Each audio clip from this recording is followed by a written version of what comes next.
Hello friends, Mithila education and welfare society में आपका स्वागत है।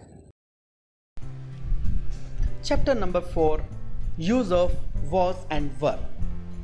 जिस प्रकार से हमने पिछले चैप्टर में इज, एम और आर का प्रयोग किया, ये हमारे पास क्रियाविहीन वाक्य होते हैं। क्रियाविहीन वाक्य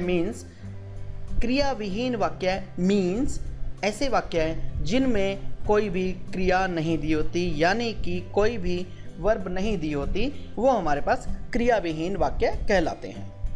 इसी क्रियाविहीन वाक्यों की श्रेणी में वर्तमान के लिए जब हम प्रयोग कर रहे थे तो हम इज, एम और आर का यूज़ कर रहे थे, लेकिन जब हम वही चीज़ पास्ट में किसी चीज़ के बारे में बात करें तो हम वॉज और वर का यूज़ करेंगे। ध्यान से देखिए, स्क्रीन पर आप देखिए, आई, ही, शी, इट सिंगुलर नाउन जैसे बॉय, गर्ल, मोहन, ऐसा कोई भी एक सिंगल व्यक्ति का नाम, इसके लिए हमारे पास प्रयोग होगा वॉज।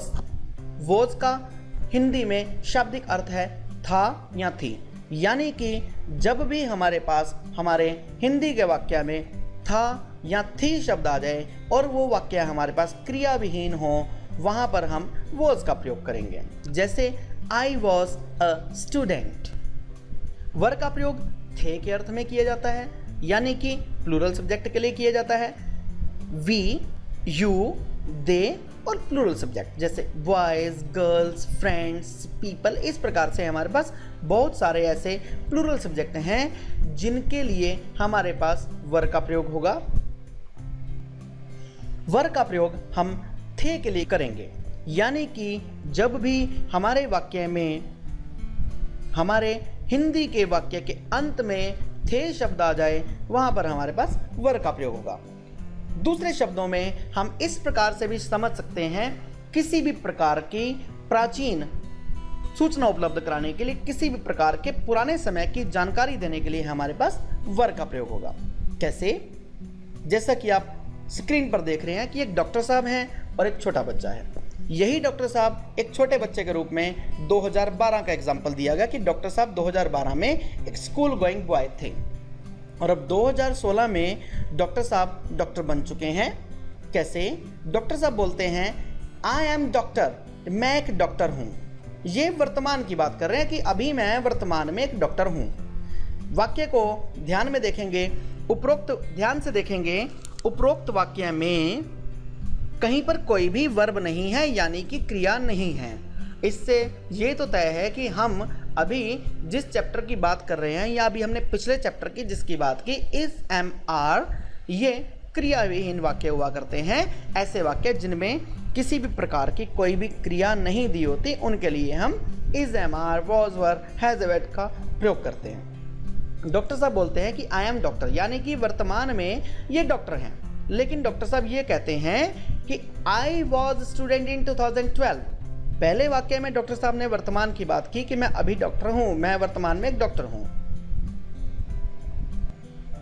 इसी के साथ डॉक्टर साहब कहते हैं कि 2012 में मैं एक स्टूडेंट था। डॉक्टर साहब अगला वाक्य बोलते हैं आई एम 22 ईयर्स ओल्ड, मैं 22 साल का हूं। ये वर्तमान की पोजीशन को डिफाइन कर रहे हैं। डॉक्टर साहब ये भी बोलते हैं I was 18 years old in 2012, मैं 2012 में 18 साल का था। अब ये स्कूल गोइंग बॉय डिस्क्राइब करता है दे आर माई फ्रेंड्स, वे मेरे मित्र हैं। अब वो पास्ट की बात करते हैं, दे वर स्टूडेंट्स इन 2012, वे सभी 2012 में विद्यार्थी थे। दे वर माई क्लासमेट्स इन 2012, 2012 में वे मेरे सहपाठी थे, मेरी कक्षा में मेरे साथ पढ़ते थे। Now they are employees in India, अब वे भारत में एम्प्लॉइज हैं। एम्प्लॉइज मीन्स कि भारत में कार्यरत हैं, यानी कि भारत में कर्मचारी हैं। अब वॉज का प्रयोग देखेंगे हम साधारण वाक्य में, यानी कि पॉजिटिव में और निगेटिव में। पॉजिटिव और निगेटिव का कंपैरिजन करते हैं। जैसा कि मैंने आपको पहले बताया कि वॉज का प्रयोग था और थी के लिए होगा, यानी कि था का मतलब हमारे पास यदि पुलिंग दिया हो तो था का प्रयोग होगा, यानी कि यदि हमारे पास मस्कुलाइन जेंडर या फेमिनाइन जेंडर कुछ भी दिया हो उनके लिए हमारे पास वॉज का ही प्रयोग होगा। हिंदी में इनका शाब्दिक अर्थ था और थी। I was a teacher, negative में जैसा आपको पहले इज़ेमार के चैप्टर में बताया कि केवल हेल्पिंग वर्ब के तुरंत बाद नोट लगेगा। I was a teacher negative में हुआ I was not a teacher. ध्यान से देखिए, आई वॉज अ टीचर, मैं एक अध्यापक था। अब मैं बोलता हूं I was not a teacher, मैं एक अध्यापक नहीं था। He was a student, he was not a student. She was an engineer, she was not an engineer. It was a ball, it was not a ball. We were friends, we were not friends. You were advocate, you were not an advocate. They were policemen, they were not policemen. यानी कि positive में, साधारण वाक्य में, simple वाक्य में केवल helping subject के तुरंत बाद हमारे पास हेल्पिंग वर्ब का प्रयोग हुआ और उसके बाद रेस्ट ऑफ द सेंटेंस प्रयोग हुआ और रेस्ट ऑफ द सेंटेंस प्रयोग करने के बाद हमने फुल स्टॉप लगा दिया। नेगेटिव में हमने सब्जेक्ट का प्रयोग किया, उसके तुरंत बाद हमने हेल्पिंग वर्ब लगाई, हेल्पिंग वर्ब के तुरंत बाद यानी कि तीसरे नंबर पर हमने नोट लगा दिया। नोट लगाने के बाद उसके बाद हमने रेस्ट ऑफ द सेंटेंस लिखा, बचा हुआ वाक्य जो है वो लिखा और उसके तुरंत बाद हमने एक फुल स्टॉप लगा दिया जिससे कि हमारा वाक्य समाप्त हो गया।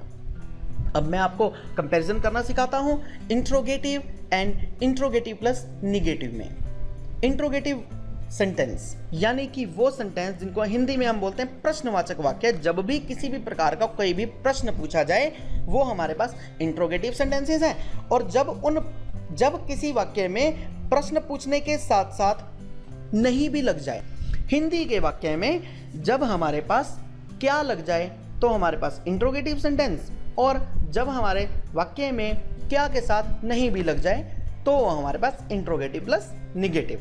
कैसे? वॉज आई अ टीचर, जैसा कि आप पहले वाक्य में देखते हैं शुरू में हेल्पिंग वर्ब आ गई।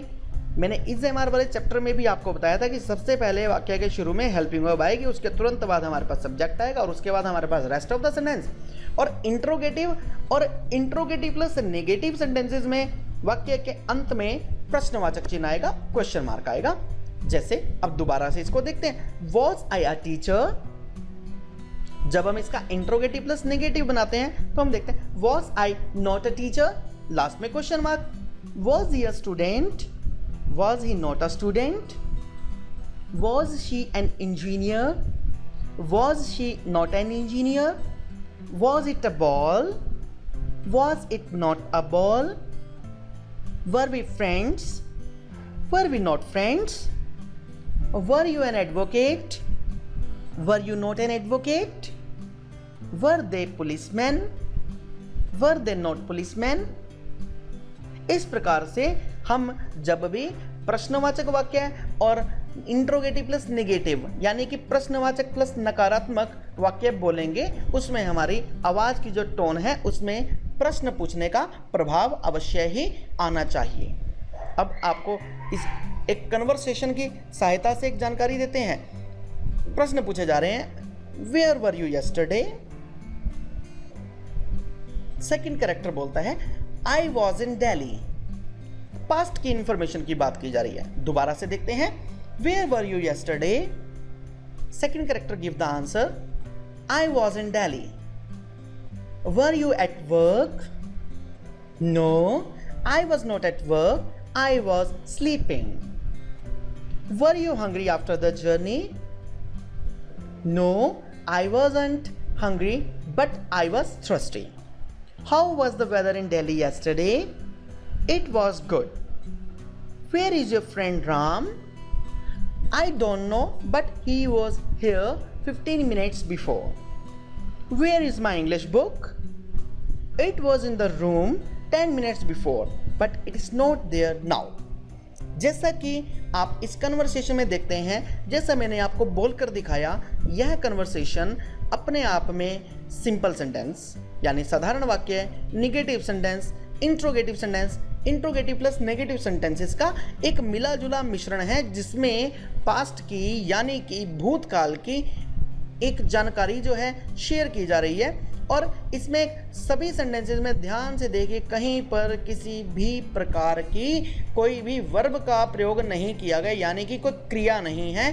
कहने का मतलब ये केवल क्रिया विहीन वाक्यों के लिए यूज हो रहे हैं। मैक्सिमम इस कन्वर्सेशन में ये चीज आपको क्लियर हो जाएगी।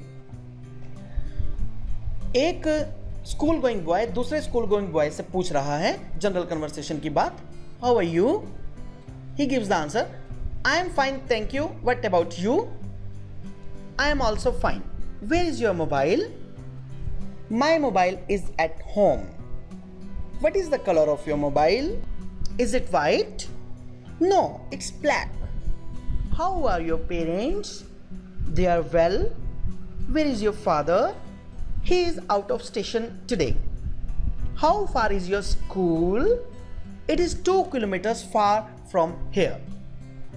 अब हम प्रयोग कुछ मिले जुले वाक्यों का, क्योंकि हम इज, एम, आर, वॉज, वर का प्रयोग कर चुके हैं, तो अब हम WH फैमिली के प्रयोग से इज, एम, आर और वॉज, वर का प्रयोग देखते हैं कि किस प्रकार से प्रश्न पूछा गया और किस प्रकार से उसका आंसर दिया गया। Where are you? I am in Delhi today. What is your house number? My house number is 20/84. How old were you last year? पिछले साल तुम कितने साल के थे? I was 14, but now I am 15.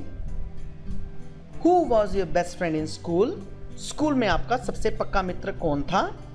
Sumit was my best friend in school days, but now Ram is my best friend. Where was Sumit from? He was from Delhi, but now he is in Punjab. Why were you late in class yesterday? My cycle was punctured. That is why I was late in class. Is your mother a teacher? No, she is a housewife.